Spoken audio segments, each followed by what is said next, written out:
জয়গুরু প্রণাম। আমি শ্রী গৌতম। আমার সৎসঙ্গ চ্যানেলে আপনাদের সকলকেই স্বাগতম। প্রিয় পরমের কাছে আপনাদের সকলের সর্বাঙ্গীন মঙ্গল কামনা করে আজকের আলোচনা পর্বটি আরম্ভ করছি। প্রিয় পরম শ্রী শ্রী ঠাকুর অনুকূল চন্দ্রের দিব্য লীলা কাহিনী দিক বিদিক ছড়িয়ে পড়েছে জঙ্গলে আগুন লাগার মতন। এই নাম যশ সত্য সনাতন ধর্ম বিরোধীদের কাছে চক্ষুশূল হয়ে ওঠে। তাই তাকে লাঞ্ছিত করতে, তাকে কলঙ্কিত করতে, তার চরিত্রকে কালিমা লিপ্ত করতে তারা ষড়যন্ত্রের বেড়াজাল রচনা করে। আর সেই ষড়যন্ত্রকে বাস্তবায়িত করার জন্য ঠাকুর বাড়িতে এসে উপস্থিত হয় এক ভৈরবী, নাম হরিদাসী, গৈরিক বেশধারী লাবণ্যবতী এক সন্ন্যাসিনী। আসলে সে সন্ন্যাসিনী নয়, সে বহুরূপিণী। সে ভৈরবীও নয়, সে ভামিনী।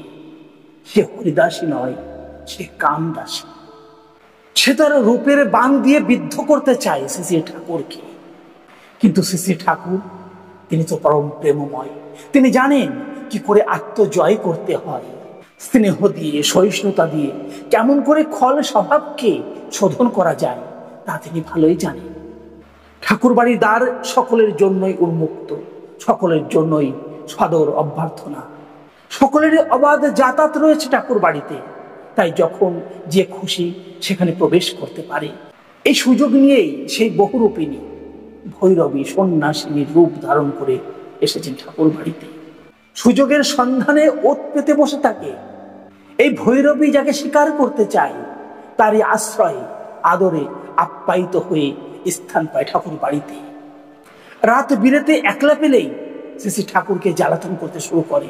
তাকে উত্তেজিত করার জন্য নানা রকম ছল কপট সে শুরু করে। এমন করে দিন অতিবাহিত হতে থাকে। সেই ভৈরবী সন্ন্যাসিনী কাম সাধনায় ভীষণা হয়ে ওঠে। সে তার কাম আগুনে প্রিয় পরমকে শ্রী ঠাকুরকে দগ্ধ করতে চায়, পুড়িয়ে ছারখার করতে চায়।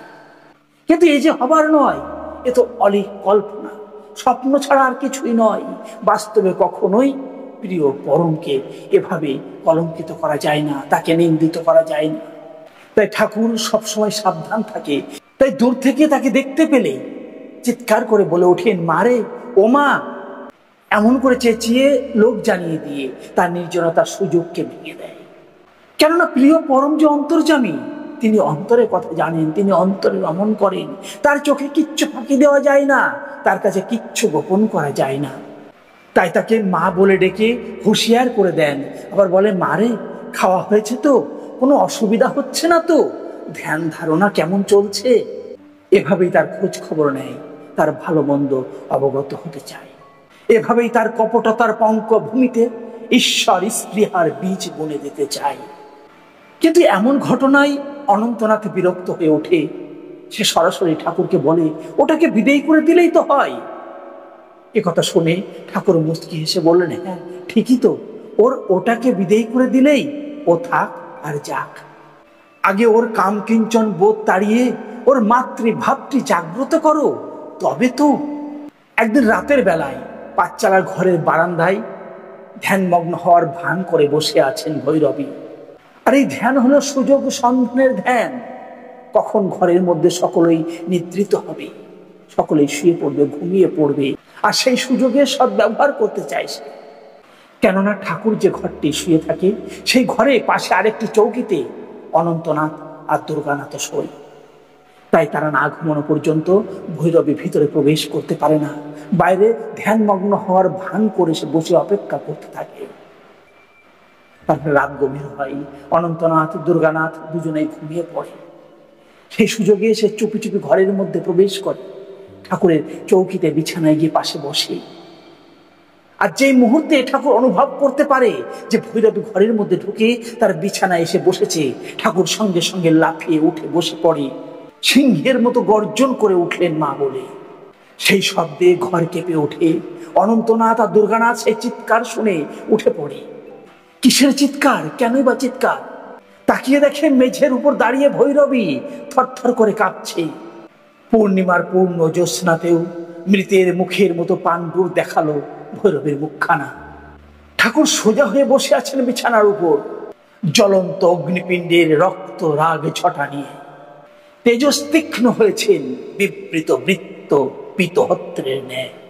আর এই দৃশ্য দেখে, তার এই রূপ দেখে, তার এই তেজ দেখে, তার এই গুরু গম্ভীর গর্জন শুনে ভৈরবী গুটিয়ে যায়, তার সব পরিকল্পনা ভেস্তে যায়। ভৈরবী আর দাঁড়িয়ে থাকতে পারে না, ভয় পেয়ে পাঠশালা থেকে ছুটে পালিয়ে যায়। এই হলো প্রিয় পরম, এই হলো পরম প্রেমময় শেষে ঠাকুর অনুকূলচন্দ্র। তিনি একটিও কটু কথা বলেননি ভৈরবীকে, একটিও অপশব্দ প্রয়োগ করেনি, তাকে লাঞ্ছিত করেননি। ঠিক যেমন করে সূর্যের প্রকাশে অন্ধকার বিদায় নেয়, ঠিক তেমন ভাবে তার তেজদীপ্তের কাছে পরাজিত হয়ে পালিয়ে যায় ভৈরবী। শ্রী ঠাকুর হলেন খাঁটি সোনা, যত পূর্বে ততই খাঁটি হবে, 24 ক্যারেট।